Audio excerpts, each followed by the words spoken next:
1947 തന്നെ നെഹ്റു സർക്കാർ ഭീകരവാദത്തെ അടിച്ചമർത്താൻ ശ്രമിക്കണമായിരുന്നുവെന്ന് പ്രധാനമന്ത്രി നരേന്ദ്രമോദി. അന്നത്തെ കോൺഗ്രസ് സർക്കാർ സർദാർ വല്ലഭായ് പട്ടേലിന്റെ ഉപദേശത്തെ അവഗണിച്ചുവെന്നും മോദി പറഞ്ഞു. ഗുജറാത്തിലെ പ്രധാനമന്ത്രിയുടെ റോഡ് ഷോയിൽ 10,000-കണക്കിന് പേരാണ് പങ്കെടുത്തത്. ജവഹർലാൽ നെഹ്റുവിന്റെ ചരമവാർഷിക ദിനത്തിലായിരുന്നു പ്രധാനമന്ത്രി നരേന്ദ്രമോദിയുടെ വിമർശനം.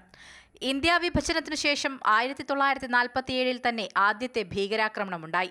എന്നാൽ ആ സമയത്ത് അതിനെ വേണ്ട വിധത്തിൽ കൈകാര്യം ചെയ്തില്ല. അന്നത്തെ ആക്രമണമാണ് മറ്റൊരു രൂപത്തിൽ പതിറ്റാണ്ടുകളായി ഇന്ത്യക്ക് ഉപദ്രവമായി മാറിക്കൊണ്ടിരിക്കുന്നതെന്നും പ്രധാനമന്ത്രി പറഞ്ഞു. പാക് അധീന കശ്മീർ തിരിച്ചുപിടിക്കാതെ സൈനിക നടപടി നിർത്തേണ്ടെന്ന് അന്നത്തെ പ്രതിരോധ മന്ത്രി സർദാർ വല്ലഭായ് പട്ടേൽ വാദിച്ചെങ്കിലും കോൺഗ്രസ് സർക്കാർ പട്ടേലിന്റെ നിർദ്ദേശം അവഗണിച്ചതായും മോദി കൂട്ടിച്ചേർത്തു. ഗുജറാത്തിൽ പൊതുപരിപാടിയിൽ സംസാരിക്കുകയായിരുന്നു അദ്ദേഹം.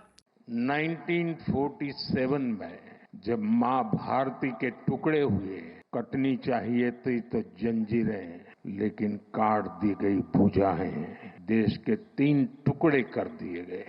और उसी रात पहला आतंकवादी हमला कश्मीर की धरती पर हुआ।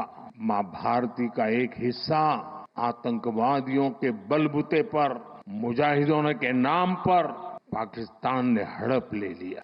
अगर उसी दिन इन मुजाहिदों को मौत के घाट उतार दिया गया होता और सरदार पटेल की इच्छा थी कि पीओके वापस नहीं आता है, तब तक सेना रुकनी नहीं चाहिए.